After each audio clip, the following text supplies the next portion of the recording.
Carlos King, you know what you was doing putting all these women together. Messy boots. But guess what? I'm here for every minute of it.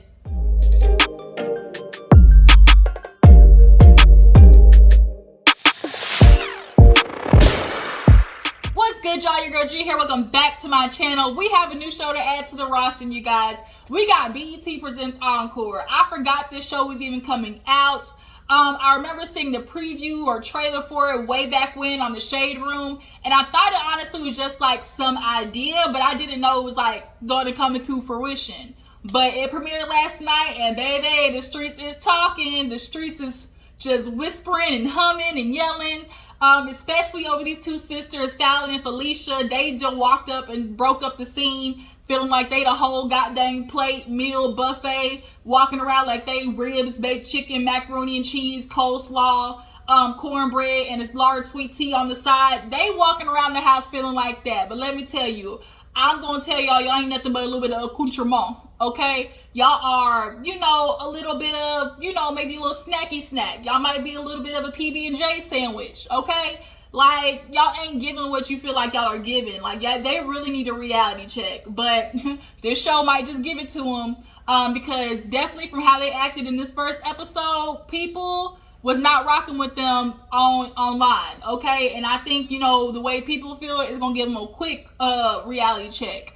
But nonetheless, let's go ahead and get into the show because it was a lot to break down. It was just so messy. Like, only word I can say is messy. Carlos, your ass. I really can't believe Bravo let you go. You left, whatever it is. Bravo, y'all fucked up. Period. Because Real Housewives of Atlanta, whatever y'all been giving these days is not it. Okay, so y'all need to figure it out. Whoever y'all fire production including, and get somebody else who might be related to Carlos King that can help y'all get that shit revived. But until then, we're gonna go to BET and watch Encore on Wednesdays. I guess, yeah, on Wednesday nights we're gonna watch Encore.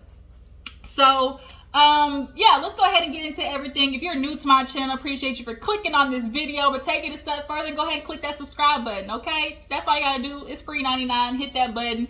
Make sure you guys hit that like button as well. Like this video. Drop down in the comments, you guys, the Juice Box crew. Let me know how you feel about this episode, what y'all think about Carlos King, coming to BET. And who is your favorite and who's your least favorite? Drop down in the comments and let me know that. But let's go ahead and get to the review.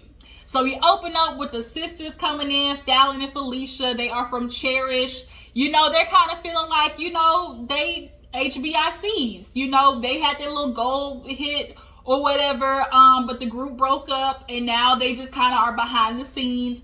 This honestly is kind of like CPR for some of the ladies, career who kind of, flatlines, and they just kind of want to get revived. This is honestly what that is. There is no, all of a sudden no magic, record deal at the end or anything like that. But this is a good way to get some clout and publicity back to, your career, after it's kind of fallen down.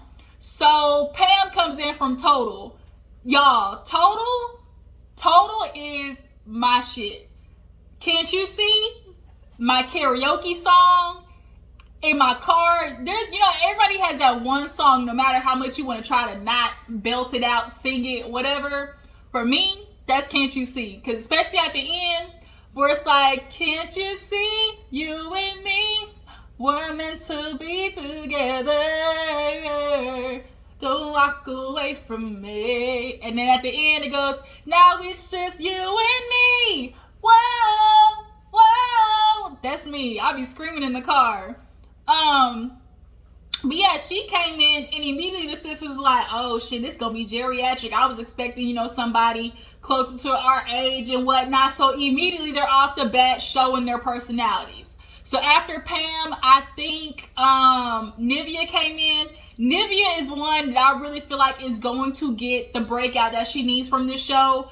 I really feel like Nivea has a chance to make a comeback. I really do. Laundromat was my shit. The intro was everything. We're like, Nivea, what you doing? He's like, don't worry about it, keep him.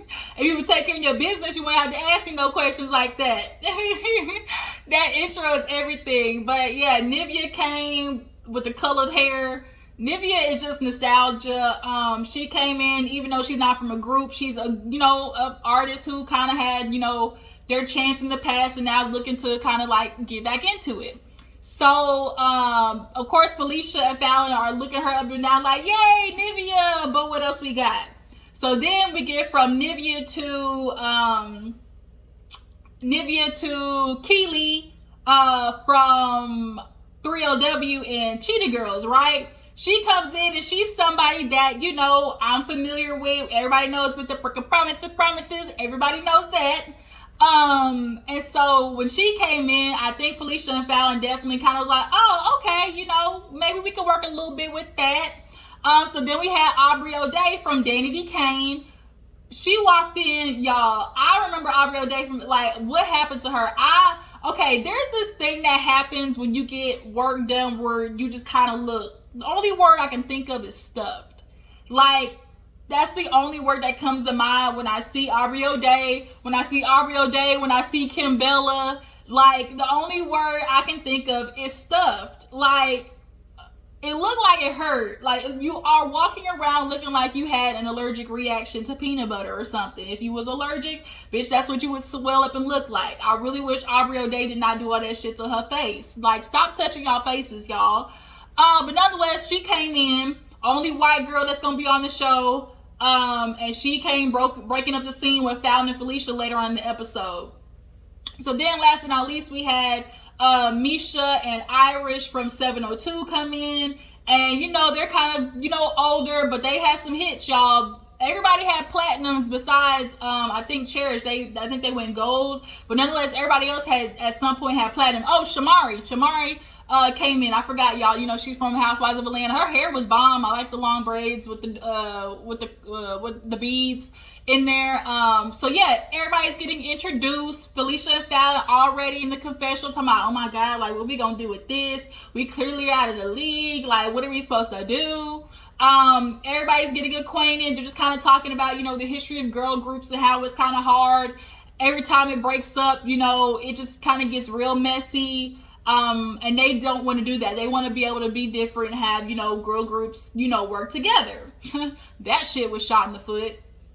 So they're in the kitchen, just kind of sitting there talking or whatever. And I think Felicia and Fallon were just kind of talking about what everybody's, position or what their hopes are from getting out of it. And Keely was like, yeah, I don't want to be in the group. Like, I'm just thinking more of a creative director position. I can just kind of help you guys out, tell you, what to do, fix this, fix that, yada, yada. And so everybody else was kind of like, I don't like that idea. And I get it. If I was, the ladies, and I saw a girl come in, and I was like, creative director of what? Like, what? Like, what? Like, what could you be telling us that's, beneficial? Yeah, you can offer some tips and tricks, but Keely, you're not at a point in your career of creative directorness where it's like your career is like immediately up here in comparison. You're still doing stuff like, you can't really be like creative director like that. I'm sorry, I ain't trying to rib you, girl, but that's just the truth. Like, you're gonna need have to have a little bit more clout and stability in the industry to be able to creative direct out of all these ladies who've had, some time in the industry. So that wasn't working. They was like, oh no, you ain't gonna tell us what to do. Like, this isn't happening. All of us are gonna do it. We don't need nobody helping us. Shit, from the looks of it, we could be helping you. And so Pam had to be like, I didn't take any offense. Like, she was just saying like, maybe she can just offer some assistance. Aubrey, basically nobody was kind of really feeling like the idea that Keely just be standing on the side and be like a bystander offering advice. So that set Felicia and Fallon off, and they immediately went into, well, what you been doing? Like, what's your career? We've been doing stuff. They apparently have, worked with Chris Brown, helped him write the song Easy. Rihanna, Tamar Braxton. So they felt like, oh, we can help y'all. What have you done in the last 2 years? And it's like, and then low key was quiet. Low key was, you can hear a pin drop, low key. But I'm not trying to give them bitches that credit because they was rude as fuck. And then the sister had the nerve to throw out, my sister's a millionaire. We don't need this. Like, we don't need to be here. Like, they need us. Okay, first of all, bitch, what the fuck your sister do being a millionaire got to do with any of this? What does her being a millionaire have to do with anybody's career? Like, I'm just, like, you just wanted to throw that out there, I guess, kind of as a, oh, which I make money doing this. And it's kind of like, it's so unnecessary.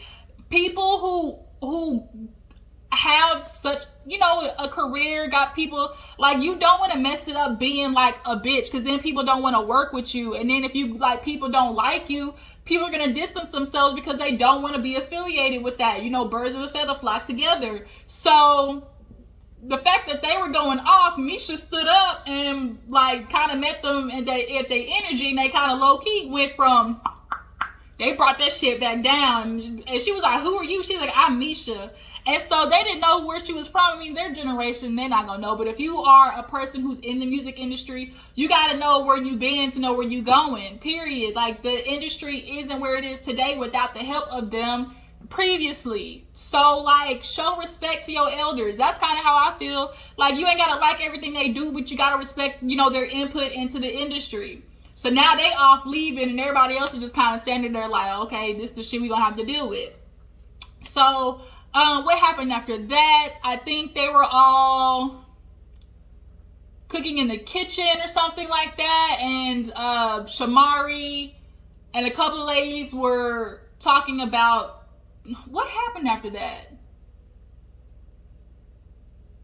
I think the ladies went to do the vocal coaching, if I'm not mistaken. Yeah, they did vocal coaching. So Cinnamon came on, and she actually knows Shamari. She's her previous vocal coach, and so everybody took their turns, right? Keely, did Keely go? Yep, she went out. Keely was okay. Shamari was okay. Fallon and Felicia were okay. Nobody just really stood out besides, you know, Shamari in a way. But everybody was listening to Irish and Misha. They were just kind of like, ooh, it's a little bit shaky there, a little shaky boots, it's a little yeah. Everybody has their pros and cons. So that's what the thing is. Everybody has their pros and cons. So Felicia and Fallon, like, just because y'all might be able to hold a little bit of tune a little better doesn't mean shit. That's why auto-tune exists. Hell, you could take a song, a person who can't sing for squat, and make a better song than somebody who got vocals. Unfortunately, that's how it works. How do you think the industry is where it's at now? A lot of these niggas and bitches ain't got no type of talent. But with a good producer and a good auto-tune, these songs be popping out with nothing but mumbling and nothing but hopping on the dick and doing a full split. Like, that's just what it is. So now that they've done the vocal coaching, everybody's kind of sizing each other up, and Misha, you can tell, definitely is feeling insecure. So then after that, they go to dancing, and we all know Aaliyah Janelle's super famous for her videos. She gives everybody their choreo. Felicia, Fallon, they did good, but they tried to make it seem like they were just out there like, ba, ba, ga, ga, ga. Like, they really thought that they was Lori Gibson. Like, y'all wasn't all of that. But who really killed it was Keely in that baggy ass Kanye West set sweatsuit. She came out there, did a little bit of this, and just was going. Everybody was looking like, the fuck? Where did this come from? And she sat down like, yes, bitch, that was me. So now Felicia and Fallon kind of like saw that and was like, okay. Aubrey O'Day, she was looking stuffed once again, bending down to her knees. You know, her knees is bad. You know, everybody probably had to put on a little Bengay after that.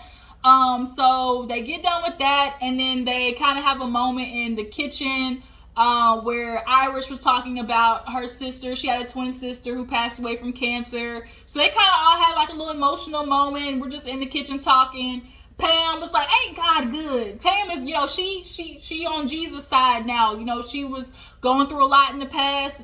She said she was dealing with a lot of, you know, substance abuse. So she had to give her life over to the Lord.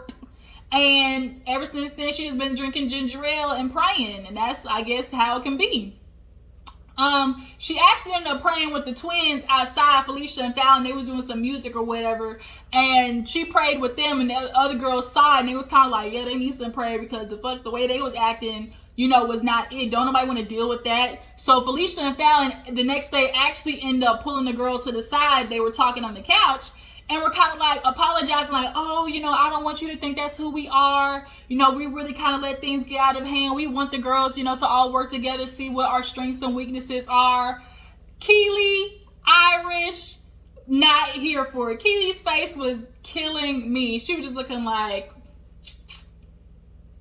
and Shamari whispered like, you ain't buying none of this, huh? She was just like, and Irish wasn't here for it either. Like, when you show someone, if somebody shows you who they are, believe them. And the fact that they went that ham and said all that shit, really kind of low-key unprovoked, like, you know how they feel. So from that, we actually have, after that, we actually have the, what's their names? The producers and writers, Cosign and Elijah, I think. I've seen Cosign before somewhere, but I can't remember. All right, y'all, I'm back. So basically, we end up having the next scene where Cosign and Elijah come, and they're writers and producers, you know, worked with Rihanna, Usher, Climax. You know, Climax was a huge song. So, you know, they got a little bit of, you know, resume. So I guess they're actually really close with the twins, because the way they hugged them and stuff, they was like, oh my gosh, you know, happy to see them. Cosign, we ain't gonna sit there and lie. Cosign can get it. Cosign is fine. And I ain't the only one who noticed Nivea over there after the girls. First of all, can we talk about how Nivea was eating that cookie when they was in the kitchen arguing? Nivea is going to be the comedic relief. She is going to be who people root for. And I honestly, out of all of this, that group ain't gonna work out. But I want Nivea to get the push that she needs, because I'm a huge Nivea fan. When she sang in the room, like, she probably was one of the best with Shamari. You know, when they were doing the vocal coaching, like, I really want Nivea to get the push that she needs. But nonetheless, she was looking like, yeah, Cosign, I'll do whatever you say, baby. Just give me some lyrics, baby. Like, she was looking like Cosign. She would want to eat him like she ate that cookie in the kitchen. So they kind of asked them the question of, okay, what is you guys' vision? And of course, half of them, you know, who are older, who everybody's calling the aunties, you know, they're kind of like, you know, we married now with kids. We ain't trying to do all that, you know, bust it wide open, then I tell her bring it back. They wasn't trying to do all of that. You know, on the other half with Aubrey O'Day and Felicia, they kind of like, you know, well, wait a minute. Like, we kind, you know, they still the nieces. So they trying to think like, how can we bring, I think too, R&B back then, y'all, was nasty. Okay, not nasty, nasty. But they did it in a way that hit it. Y'all remember, Deep, Blackstreet, that used to be my song. Deep, nasty. Meeting in my bedroom, nasty. Like, there's a way to sing about it. Jill Scott, Crown Royal, nasty. But there's a way you say it that doesn't have to be explicit, if you know what I mean. And I think there's a good way to balance, you know, talking, you know, sensual. There's a difference between sexual and sensual. You guys can do sensual. Like, it doesn't have to be like hopping the dick, do a full split, you know. It doesn't got to be all that. But I think there's a way that y'all can find a healthy balance, like Nivea was trying to say. But Felicia found, oh no, like, how are we going to bring all this together? Like, I really think they really immediately want to cut out, like, Misha, all of them that fast. So Aubrey pulls them to the side outside, the twins. Hey, shh, hush. Aubrey pulls them to the side and was like, I really want to work with you. You know, I think it should just be us. And they basically were like, here for it. She was like, basically Aubrey's trying to get her back. She's trying to get back in the scene. She sees Felicia and Fallon. They kind of got a little clout outside of this, you know, writers. Basically, Aubrey sees them as her ticket out. So she's like, let's go in the room and talk about it. And they talk about it with the other ladies. And so Keely was like, well, who do you want to work with? And she was like, I think Shamari. So immediately the other ladies was like, I don't like this. Hell no. Like, why are you already trying to divide us? The minute you put two different groups, you immediately make it a competition. Immediately. So why do that? If y'all say y'all want to do a single group, make it a single group.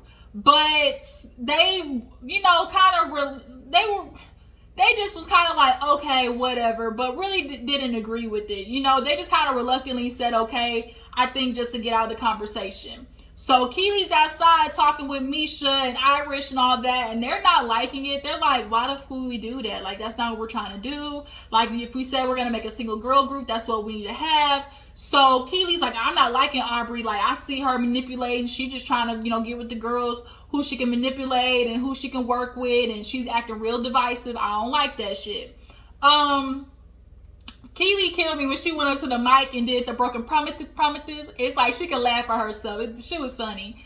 So Felicia and Fallon were sitting in the kitchen with Aubrey and just kind of telling her about what Keely was saying, like, oh, you know, she's saying that, you know, you're the one causing problems, you want to divide the group, and then you're just being real divisive, and that's not what we came here for. So Aubrey's like, why is she making it so personal? Because, and she's like, I told everybody in the room, like, what our deal was, so how am I being manipulative?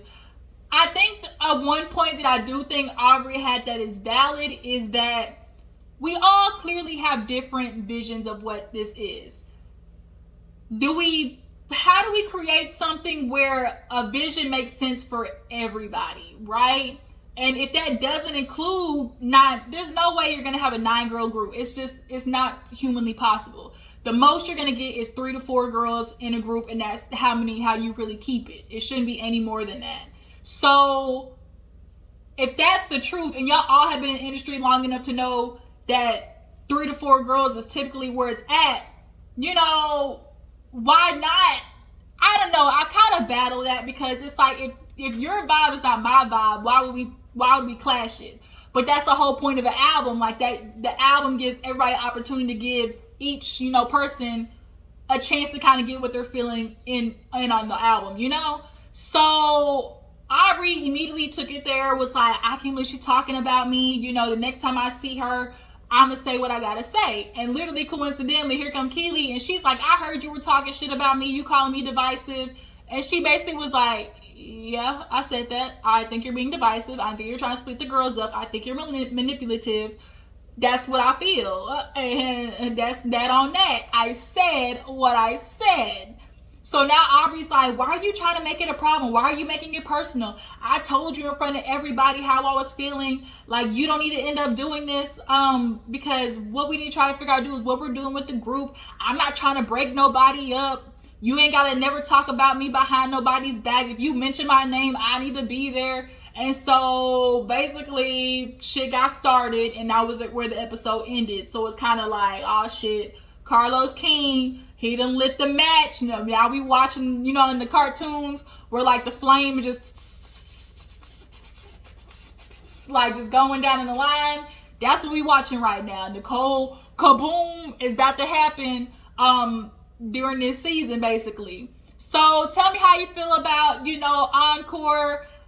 Drop down in the comments and tell me what type of ladies do you feel like could have been added and who could have been taken away. We were talking on Terrence's live.